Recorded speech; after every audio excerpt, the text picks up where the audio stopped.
તો હવે વાત કરીશું અંબાજીના ભાદરવી પૂનમના મેળા વિશે।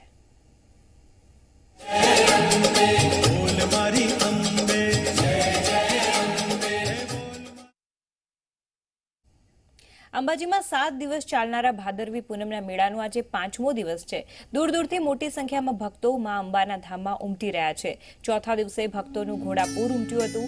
ચોથા દિવસે 4,54,940 ભક્તોએ દર્શનનો લાભ લીધો, જ્યારે આ 4 દિવસમાં કુલ 15,95,014 ભક્તોએ દર્શન કર્યા।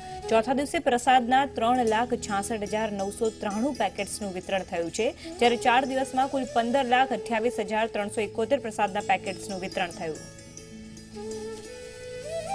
આ વિષય પર વાતચીત કરવા માટે સંજય ટાંક અંબાજીથી અમારી સાથે સીધા જોડાઈ રહ્યા છે। જી સંજય, અત્યારે અંબાજીમાં જે 5મો દિવસ છે આ ભાદરવી પૂનમના મેળાનો, હાલ ત્યાં શું માહોલ છે?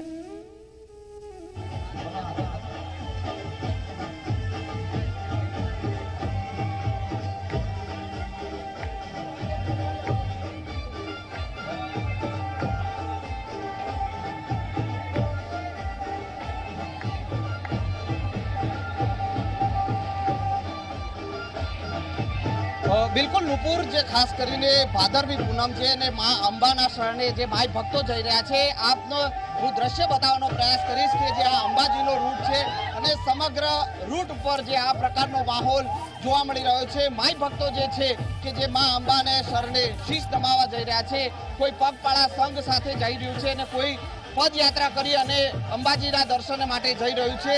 એક અનોખો માહોલ જે છે તે સમગ્ર રૂટ ઉપર જોવા મળી રહ્યો છે અને સમગ્ર રૂટ જે છે તે બોલ મારી અંબે જય જય અંબેના નાદ સાથે ગુંજી રહ્યો છે અને ભક્તો જે છે ભક્તોનું ઘોડાપૂર જે છે ત્યાં સમગ્ર રૂટ ઉપર જોવા મળી રહ્યું છે। ભક્તોમાં એક અનોખો માહોલ છે અને ભક્તો પાસેથી જાણવાનો પ્રયાસ કરીશું। શું કહેશો, ક્યાંથી આવો છો અને કેટલા સમયથી આવો છો? અમે તો કેમ્પ વાળા છીએ, સેવા આપીએ છીએ છેલ્લા 10 વર્ષથી। 10મા વર્ષમાં મંગલ પ્રવેશ છે, ભક્તો આવે છે, અમે છાસ બધાને પીવડાવીએ છીએ। જે પગપાળા સંઘથી ભક્તો આવે છે, શું કહેશો, કયા સંઘથી આવો છો, ક્યાંથી આવે છે? બસના પગપાળા સંઘથી આવે છે, 30 વર્ષથી આવે છે અને અમે લોકો બોમ્બેથી બી આવે છે, 30 વર્ષથી આવે છે। અત્યારે સંઘ અંબાજી જઈ રહે તો સારું લાગે છે। બિલકુલ નુપુર જે છે અન્ય ભક્તો જે છે તે પદયાત્રા કરીને પણ આવે છે। ભાઈ શું કહેશો, ક્યાંથી આવો છો? અને હું ઈસનપુર વણીનગરથી આવું છું। હું છેલ્લા 15 વર્ષથી ચાલતો અંબાજી જઈ રહ્યો છું અને મને ચાલવા બહુ સરસ રહે છે અને માતાની અસીમ કૃપા છે। કેવો ખાસ કરીને જે માહોલ આટલા વર્ષોથી તમે આવો છો જે માતાજીના દર્શન માટે, શું કહેશો, કેવો માહોલ અને કેવું જે ખાસ કરીને આસ્થા કઈ રીતની તમારી? આ વખતે માતાની અસીમ કૃપાથી વાતાવરણમાં સરસ ઠંડક છે। 2 દિવસથી વરસાદ પડી રહ્યો છે અને ગરમીનું પ્રમાણ બહુ સરસ થયું। માતાજીની ખૂબ મહેરબાની છે બધા ઉપર। જે છે તે હું અમે આપને જે દર્શન જે ખાસ કરીને આપ જે જોઈ શકો છો કે આ રથ માતાજીના રથ સાથે જે ભક્તો જે છે તે જઈ રહ્યા છે એટલે એક માહોલ જે છે તે આપને બતાવવાનો પ્રયાસ કરીશ। આ જે ભક્ત આપણી સાથે જોડાયા છે, શું કહેશો? બસ આનંદ છે અને માતાજીની કૃપા છે, આનંદથી જઈ રહ્યા છે। અન્ય એક માહોલ જે છે આપને જે બતાવવાનો પ્રયાસ કરીશ। પૂર આપ જે જોઈ શકો છો કે જે અન્ય રથ જે છે ખાસ કરીને આપ જે સેવા કેમ્પ જે છે અહીંયા આ પદયાત્રા રૂટ ઉપર જે છે સેવા કેમ્પ પણ લાગેલા છે અને આ રથ આ જે સમગ્ર રૂટ ઉપર જે છે તે માતાજીના રથ સાથે ભક્તો આવી રહ્યા છે। જે ગરબા અને જે છે મસ્તીમાં માતાજીને ભક્તિમાં જે છે લોકો ઝૂમી રહ્યા છે।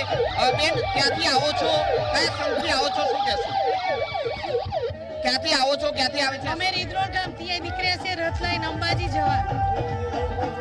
શું કહેશો, કેટલા વર્ષથી આવો છો અને કેવી આસ્થા છે ખાસ કરીને માતાજીના દર્શનની? કેવી આસ્થા પૂર્ણ છે, પણ કેટલા વર્ષથી ખબર નથી।